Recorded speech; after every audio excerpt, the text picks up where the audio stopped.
Welcome to New Mexico Black Rifle Operators Union. I'm your host, Sean. Tonight, just a couple quick things. They convinced that, no, it has been confirmed, I'm sorry, not convinced. It's now confirmed that AR, that Glock supposedly made, is real. So, yay, we get another AR in the market. No, actually, I think it's kind of cool because I like Glock, so I'd like to see what it does. I don't know that I will dump money on it when it comes out, but it's not available for civilian use at all right now anyway. Sorry. The other thing I saw from VSO channel, I think it is, he showed off some of the stuff he saw at the shoot that Iraq Vet 8888 does. And one of the things that was interesting is they showed off a pistol with an RMR cut, but it's like the Ruger LCP Max, but it's made by Taurus. Now, I find that interesting because Taurus is known for making very priced right, no other way to put it, cheap pistols. So, if it has the same design and is of similar materials as the Ruger, it's probably going to work and it's probably going to run just like my Ruger does. So it's interesting that they found a way to put an RMR cut on it for a micro red dot.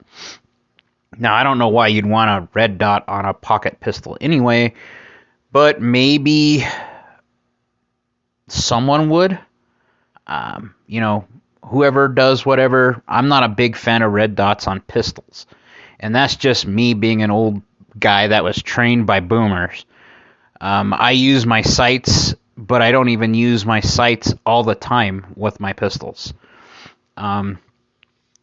Case in point that I've trained enough, and I've had enough really good trainers that my natural point of aim now with my two service pistols, my Glock 19 and my my SIG P229, I don't have to aim as much as I used to, especially anything out to 25 meters. I'm good, and when I say that, it's just natural.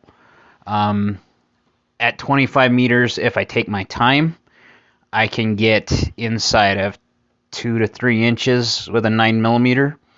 That's a headshot. With my 380, I can do that all day reliably at 25 meters. So that's pretty good. 25 meters, if you don't know, is 27-ish yards. So just a little longer.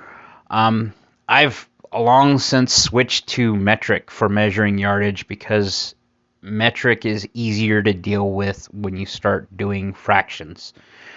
Because you start being able to do things like 10 centimeters is a decimeter, So it makes sense to me to use meters. It's cool. It also makes you sound military cool. If you've been around military guys, you kind of naturally do that. But a lot of guys will tell you just to be, use American measurement, which is cool too. I'm 25 yards. But what I'm getting at is there's new innovations coming out. And the reason why new innovations keep coming out, especially with the AR-15, is because it's a proven platform. It is America's rifle, as much as I begrudgingly had to admit it a while back.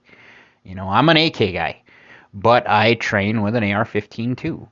I like the AK's Rock and Lock magazines, more so because it takes me a split second longer with an AR, which that sounds counterintuitive, but because when I shove the magazine in, I instantly pull down to make sure it's seated.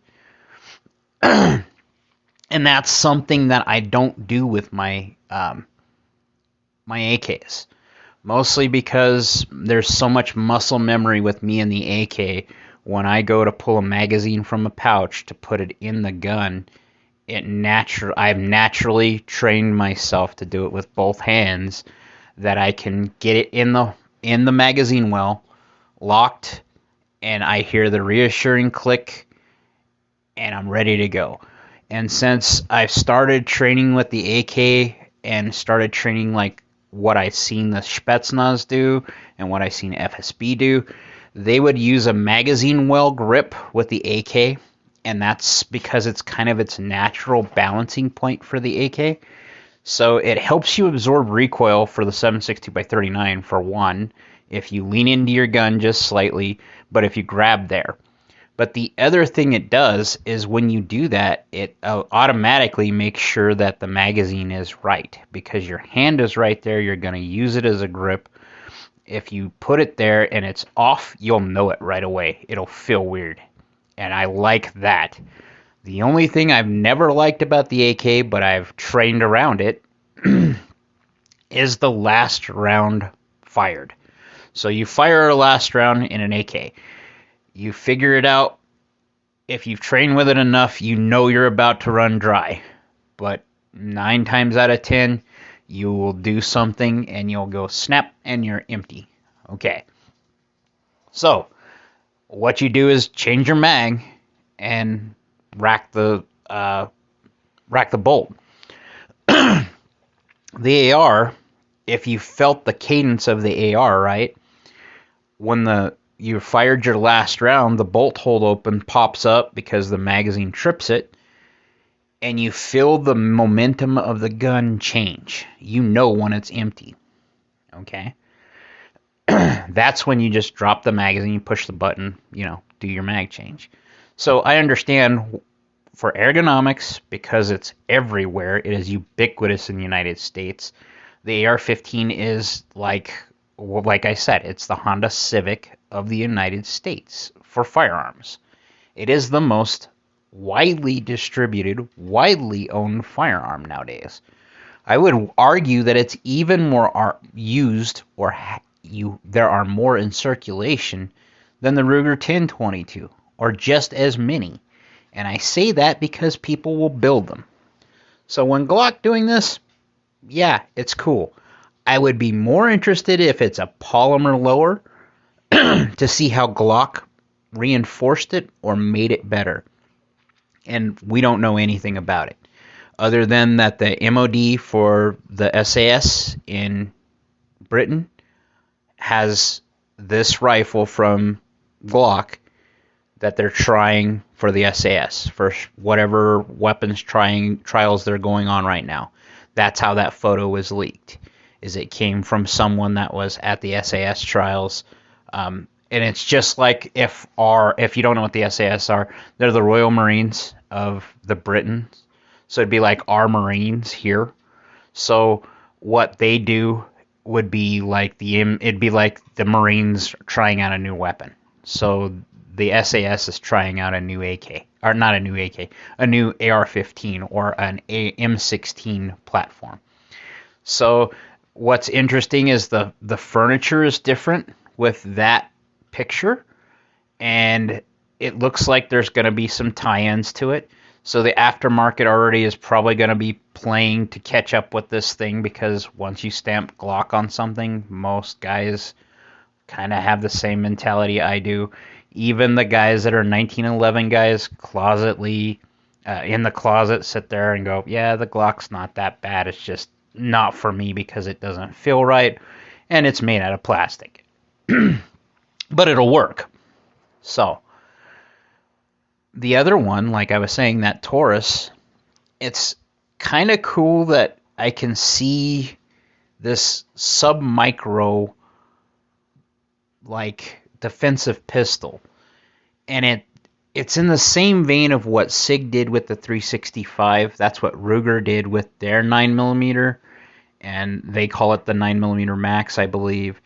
And then the LCP Max, they did the same idea. They widened it just a hair, and then made the magazine go 2-into-1, and they got 10 rounds in a very, very tiny footprint. So Taurus probably mirrored that same thing. To be fair, Ruger stole the original LCP design from Keltec.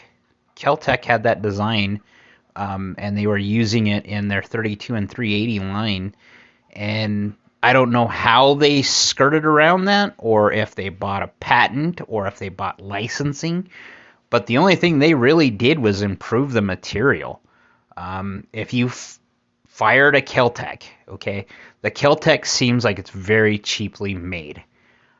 They do a lot of R&D and they do a lot of cool designs, but it's always vaporware when you can find them. I had a 32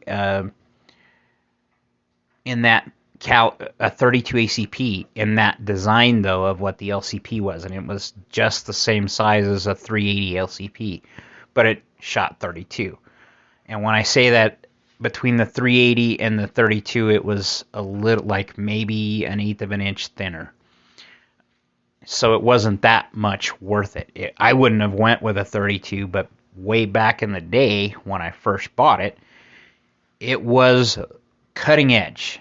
The LCP didn't exist when I bought my 32. And I gave it to a friend of mine when she was going through some stuff and she needed a defensive weapon of herself, but she wanted something really tiny. So I gave it away. No big loss to me. I've given away firearms to girlfriends, and you know, it is what it is. It's not something I see as a bad thing. Doing that to me was enabling someone to be able to defend themselves. And if I have the resources, I would do that for anyone I know. The problem is, I don't always have the resources. So, and that nowadays we'd have to go get a background check in New Mexico because you can't just hand someone a gun legally. You have to go transfer it or have them do a background check so that you're on the up and up. Me personally, like I've said before, a gun is a piece of property. It's plastic, it's wood, it's metal. It isn't anything that has a conscience. You have to be able to sell it to some, or it has to be used by someone, is where I was going with that. So those are the two great big innovations I saw that I think are interesting lately. Who knows? Like, share, subscribe, be great.